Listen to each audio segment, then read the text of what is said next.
Hi everyone, my name is Candlin Johnson, and I'm the Redistricting Campaign Coordinator for the League of Women Voters of Oregon. And today we're going to be talking about redistricting in Oregon. I want to thank you so much for watching this video and being with me here today. At the end of the video, I'll be giving you my contact information so that you can contact me with any questions. But I hope that today I'm able to answer some of your questions as to why Oregon needs redistricting reform. In 2007, the League of Women Voters of Oregon published a study on the issue of redistricting and then formed an advocacy position that supports reforming our current redistricting process and establishing an independent redistricting commission here in Oregon. We then went around the state in 2018 and 2019, where we held over 25 redistricting forums to get public input and share information on the League's plan for redistricting reform. After public input, the League joined the coalition called People Not Politicians and began advocating for a fair and transparent redistricting process to be put on the ballot in November of 2020. Today we'll be going over the history and problems of redistricting here in Oregon, why voters support repealing our current process in favor of an independent redistricting commission, and how you can get involved and help with this effort. The People Not Politicians Coalition is a broad, diverse coalition that has come together from all party affiliations, income levels, backgrounds, identities, and corners of Oregon to rally for equal, fair, and transparent representation at both the state and congressional level. The coalition is made up of thousands of Oregonians who believe we deserve the best representative government through a fair, unbiased, and transparent process. The League joined the coalition because we support redistricting reform that would make our system less susceptible to abuse and unrepresentative distortions. With an independent redistricting commission, we could take the process out of the hands of partisan politicians and back into the hands of voters. New district lines based on the 2020 census will be especially important because Oregon is actually projected to gain an additional U.S. congressional seat, which will be our 6th. Due to population growth, which is really exciting, but it also means that we'll be changing the way that we've been drawing our district lines for decades. Biased political goals can manipulate this process and affect election outcomes at both state and national levels.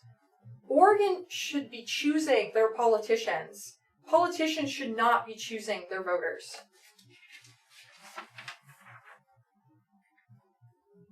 So Oregon uses what's called the legislative redistricting model. Every 10 years, the U.S. Census requires that states must redraw their legislative and congressional electoral districts to account for population changes. Currently, the legislature is in charge of drawing both of those district boundaries and is subject to a veto by the governor. When the legislature cannot successfully decide on voting maps by the deadline, the legislative district boundaries actually go to the Secretary of State to draw, and the congressional district boundaries go to the Oregon Supreme Court. If there are challenges to those maps that are drawn, which they are almost always challenges, courts actually take over the process of drawing and approving the maps. The process of drawing congressional and legislative districts has for far too long been controlled by partisan politicians. Letting politicians manipulate voting maps to their advantage is like having the fox in control of the henhouse. Politicians in power shouldn't be allowed to draw voting maps that benefit themselves and their party, but that's exactly what they do now here in Oregon. Legislative redistricting is among the most intensely fought political battles because it can change the level of control parties have and change the way that voters make up districts. As a quick run-through, gerrymandering is when elected or appointed officials in charge of the redistricting process reconfigure districts in a way that clearly favor a political party, incumbent, or candidate. The main purpose of gerrymandering is to create as many safe districts or incumbent-protecting districts as possible, which makes them uncompetitive. There are two main ways that gerrymandering is implemented and has been made easier with the use of current technology. And I really love this graphic, which was used by the Washington Post, because it explains how gerrymandering is actually implemented by the people who have control over the redistricting process.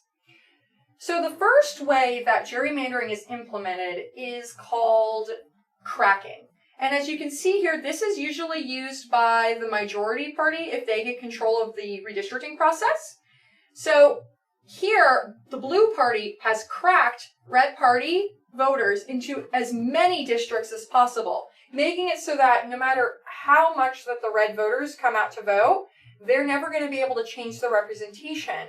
And often this is where you would find voters who feel very disenfranchised and say, it doesn't matter if I go out to vote, my vote doesn't matter, I'm being silenced. And that's how five blue districts have been created and red has no districts. This is called cracking. The second most common way that gerrymandering is implemented is right here, and this is called stacking. And this is actually how the minority party, if they get control of the redistricting process, can draw lines so that they actually end up with more districts than the party that has more voters overall in the state. As you can see here, red has stacked blue party voters into as little amount of districts as possible, making it so that the final district count is 3 red districts and 2 blue districts. This is a really good example of partisan gerrymandering, and it could also be bipartisan gerrymandering. Now, I also want to challenge this last example here called perfect representation on this graphic. The league would actually argue that this is not perfect representation, and the reason for that is because these districts are highly uncompetitive. If voters wanted to change their representation in these districts, it would be very, very difficult, and we don't think that that's perfect. We actually think this is a better example of a bipartisan gerrymander, where the red party and the blue party got together behind closed doors and negotiated as many safe districts as possible. Now, most of the time when people think of Oregon, they don't think of gerrymandering. And it is true that Oregon isn't what we think of when we think of a gerrymandering problem. But that doesn't mean that Oregon doesn't have one. Gerrymandering has been made a lot easier with the use of technology. And one of the ways that gerrymandering is used and is measured is through the efficiency gap. One thing to note is that gerrymandering is less about the shape of a district and more about, like we were seeing, how voters are put into those districts. And technology has been so specific that lines have been drawn through streets and even individual houses in order to protect incumbents. And there have been Oregon legislators who've come out and said that they've had to move in order to rerun in their district because their house was drawn in or out of their district. The value of the efficiency gap is a metric that was developed in 2015 by academics Nicholas Stephanopoulos and Eric McGee, and is an important tool when used to measure gerrymandering. The Brennan Center for Justice's Eric Petrie explains that the efficiency gap counts the number of votes each party wastes in an election to determine whether either party enjoyed a systematic advantage in turning votes into seats. Oregon typically isn't considered one of the states where gerrymandering is a problem, but the state has an 18.9% efficiency gap advantage for Democrats and gives the Democrats actually 1 additional congressional seat, according to a data analysis social activism outfit called Azavia, who made this chart here. As you can see, Oregon, right here, is 11th overall when it comes to their efficiency gap, and is in the top 4 when it comes to Democratic favored efficiency gaps. It's also important to note that this chart, it has the top 5 listed, and Oregon is the 11th. And if you want more information, I would definitely recommend going to Azavia. The reformers say that the efficiency gap should be kept at below 7 percentage points. The League of Women Voters of Oregon is working on this reform, but it's important to know that leagues across the nation are working on reform.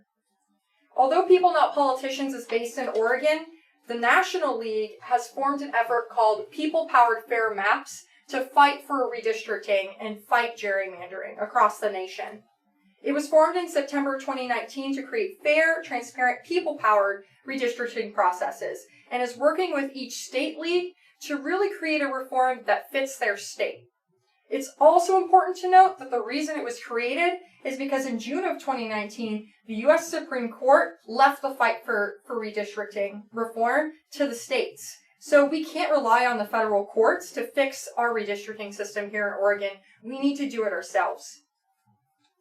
It's also important to note, as recently as 2018, there were 5 other states who passed redistricting reform through a ballot initiative process, or through ballot measures, I should say. And those states were Colorado, Michigan, Utah, Missouri, and Ohio. I want to talk a little bit about Oregon's redistricting history to understand the problem. According to the 2012 City Club of Portland study, prior to the Oregon legislature's success in 2011, 1981 was the last time a redistricting plan was successfully passed by the legislature. But following a lawsuit, the lines were later modified by the Secretary of State. So before 2011, the last time the Oregon legislature passed a final plan that became the final plan was 1911. That means in 100 years, the legislature failed to pass a redistricting plan by the deadline, usually due to partisan conflicts. In the case of 2011, Oregon had a bipartisan legislative committee, and the House was evenly divided at the time, with Senate leadership that valued bipartisanship. Republicans backed off their insistence that Multnomah County be one district, but the final plan allowed for districts 1 and 5 to become more Republican. Republicans also were particularly motivated to compromise because the Secretary of State at the time was Democratic Kate Brown. So the result was actually a bipartisan gerrymander, where each party limited negotiations to keep as many districts as possible. Opposition of the reform proposed by the League and the People Not Politicians Coalition often uses the example of redistricting that was passed in 2011 as why Oregon doesn't have a problem. But according to a study done by Ballotpedia, Oregon actually had a net loss of 3 competitive races after the 2011 redistricting session.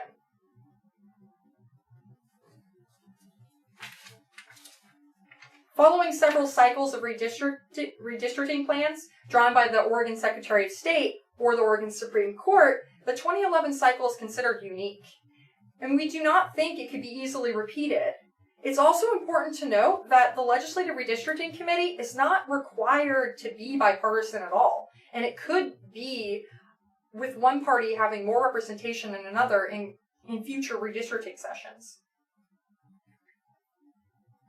Our current legislative model allows space for abuse, such as majority party legislators drawing lines to their advantage and to the disadvantage of minority party or third party candidates. Leadership of the majority party can use the redistricting process to reward or punish rank and file members of both parties. Despite recent advances, Oregon's communities of color are underrepresented by elected representatives that share their lived experiences. Majority parties are incentivized to work together to protect incumbents over the interests of third parties, minority communities, and outside candidates. And lastly, partisan conflict in a split legislature or executive can lead to an inefficient process and even a failure to pass a map by the deadline, which we just talked about is one of the main problems here in Oregon, and has led to the process being kicked to either the Secretary of State or the Oregon Supreme Court. We need reform now because politicians have an inherent conflict of interest in the redistricting process. Maps drawn to protect incumbents are less likely when non-legislators are the ones who draw those lines. If a commission is multi-partisan in membership, partisan, bipartisan, and incumbent-protecting gerrymanders are less likely. Independence of a commission will keep redistricting from becoming a bargaining chip in the overall legislative process. And voters cannot hold their representatives accountable if politicians are choosing who their voters are. Before I go into some of the important facts of the Independent Redistricting Commission, I want to make sure that we go over the definition of what an Independent Redistricting Commission is, because a lot of people will try to fool you. The commission model takes many different forms depending on the state, but they all have a common goal of reducing the potential for gerrymandering. That could be partisan, bipartisan, or incumbent protecting gerrymandering. And there really are two key questions that you need to ask when someone is proposing an independent redistricting commission. The first question is, how are the members of the commission selected? The second is, how is the decision made to adopt the plan? Does the commission actually have the final voting power and the final say? And the answer to these two questions should be this definition. If it isn't, it is not a true independent commission. And that is that an independent commission is composed of individuals who are neither legislators nor other public officials, and who are selected after a screening process conducted by an independent entity. Legislators may not serve on the commission, and they also cannot be a part of that screening process in any way for it to be a true independent commission.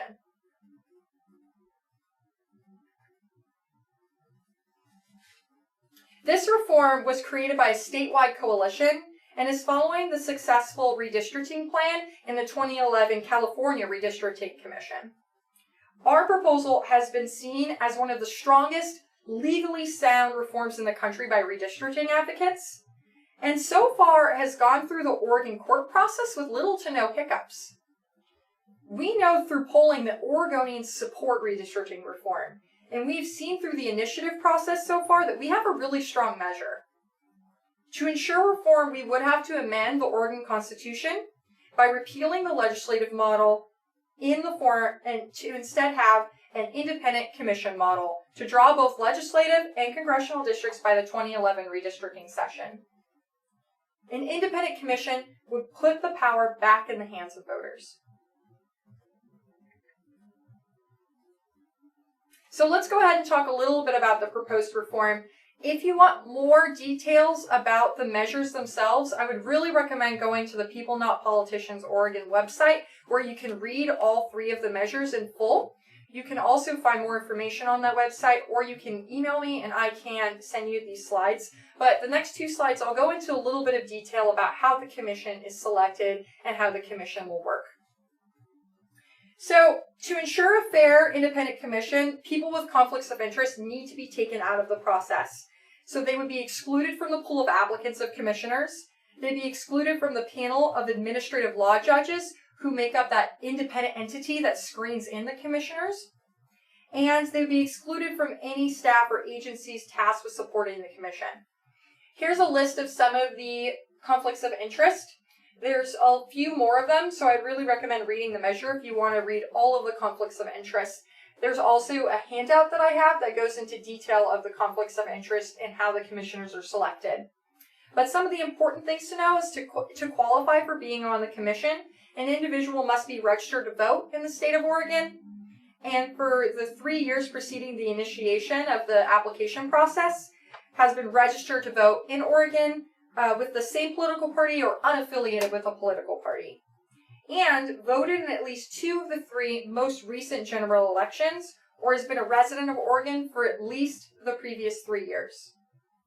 Some of the conflicts of interest would be that major donors to political candidates or parties would not be eligible to serve on the commission, neither would elected officials, political party officers, or their family members. Commissioners would be selected to represent the broad diversity of Oregonians, and would be required to follow strict criteria when drawing district lines. So a little bit about how the commission would run and work. Like I said, that this would require an amendment to the Constitution, which is why there's a ballot initiative going on right now. It would make it so that Oregonians could apply to serve on this commission. The applicant review panel, made up of administrative law judges, would nominate finalists into 3 pools, which are right here. So here's the review panel. They would nominate 150 finalists, and then they would be put into 3 pools. Those 3 pools would be 50 from the largest political party, 50 from the second largest political party, and 50 from other, which would be unaffiliated or third-party independent voters. The final commission would be 12 Oregonians. And you can see here a little bit about how that would be split up and selected to make up that 12. And those 12 Oregonians would have to hold 10 public hearings held across the state, with at least one of those public hearings held in each congressional district, to make it so that some of those are definitely held on the other side of the mountain. And maps that are drawn and passed need to be adopted by a majority vote, with at least one person from each of those pools, making it so that maps have to be voted in as a multi-partisan effort. The other thing to note is that the Secretary of State shall provide staff or office support to the Commission and Commission staff as needed.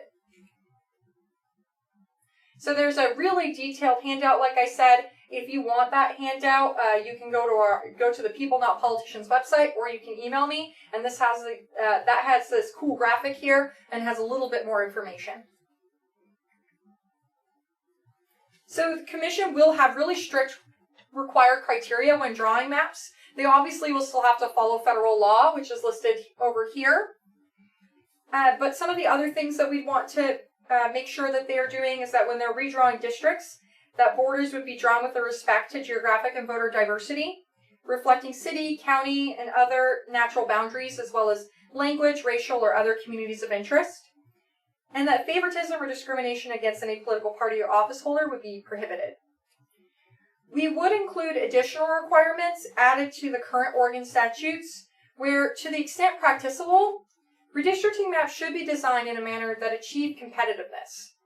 And that's, I think, the biggest thing that we're adding to the current criteria here in Oregon. We believe that voters should be able to change their representation, and they should be able to feel like their vote matters. We want to increase transparency and public participation in the process by creating an open and transparent process that encourages full public participation, allowing the public to attend meetings, provide input and comments on the mapping process. All work and data from the Commission would be public record. Multi-partisan and majority vote of commissioners are required for maps to be passed. And we want to prevent partisan legislators, special interest lobbyists, party leaders, and political strategists and staff from influencing the redistricting process. We also want to create positive impact for all Oregonians by creating balanced leadership focused on equal representation by their elected officials. Greater opportunity for underrepresented communities like low-income Oregonians, persons of color, rural Oregonians, and seniors to elect representatives of their choice. We want better geographic, economic, social, community, and political diversity of our elected officials. And we want to elect legislators who are more representative of their districts, with an incentive to work effectively to enact policy that Oregonians want. So the biggest question is, where is this ballot initiative process at right now, and how can you get involved if you want to, especially during this time? The important thing to know is that the People Not Politicians campaign is collecting signatures, and they are working around to make sure that people have access to those signatures and a way to turn those signatures in. In order to prepare for court rulings, the campaign has 3 measures that they're collecting signatures for. So those are IP 57, 58, and 59. And just a quick little reason as to why there are 3. They're almost identical in nature. IP 57 is both legislative and congressional redrawing of where the Commission draws both of them, whereas 58 and 59 split up the legislative and the congressional duties, but the Commission would still draw both. The goal is to only run one ballot measure and only have one ballot measure on the ballot in November, but depending on court rulings, we may end up having to have 2, like Colorado did, where voters would have to vote for the legislative and the congressional separate. So for now, we are just collecting signatures for all 3 to make sure that a fair redistricting process is on the ballot in November. So the campaign is working very hard to engage with voters during this public health crisis. Some of the ways they're doing that is by mailing petitions directly to households, and letting voters be able to access the petitions online, going through e-petitions. To complete the petitions, the signature sheets must be printed on 20-pound, 8.5 by 11 uncoated white paper. This is really just the paper that you should already have in your printer that people usually use. If you don't have a printer, that's totally fine. Go ahead and email sign@peoplenotpoliticiansoregon.com to get one mailed to your household. It's important to remember that if you're printing out and signing a petition, that you're the signer and the petition circulator, which is really weird to think about. But what that basically means is that you not only have to sign the voter line, but also the petition circulator line. So you're signing and dating both of those lines. And if you don't do that, your petition won't be counted. There are two ways that you can ensure your petition is counted. The first is when you download, print, and sign your petition. You can mail it directly to our P.O. Box, which is listed right here. You can also email the campaign, and a volunteer can help you step by step through the process.